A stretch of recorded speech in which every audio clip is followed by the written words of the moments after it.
কি হলো? তুই কাঁদছিস কেন? মা, কি হয়েছে বল। মা, আমি একটা মেয়েকে ভালোবেসে ফেলেছি। ওকে ছাড়া আমি বাঁচবো না মা। দূর পাগল, এতে আবার কাঁদার কি আছে? তুই যখন ওকে ভালোবাসিস, ওকে তোর মনের কথাটা বলে দে।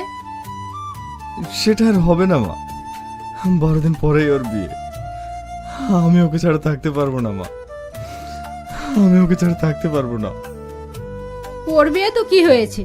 পৃথিবীতে কি আর মেয়ে নেই? তুই দেখবি ওর থেকেও ভালো মেয়ে পাবি। চন্দনা, ওকে তুমি যতই বোঝাও না কেন, কাউকে মন থেকে ভালোবাসলে তার জায়গাটা অন্য কাউকে দেওয়া যায় না। কাঁদিস না। কাউকে ভালোবেসে না পাওয়ার যন্ত্রণাটা যে কি সেটা আমি বুঝি। তার থেকে তুই কিছুদিন বাইরে থেকে ঘুরে আই। ম্যানেজারকে বলে আমি টিকিটের ব্যবস্থা করে দিচ্ছি। দেখবি তোর মনটা ঠিক হয়ে যাবে।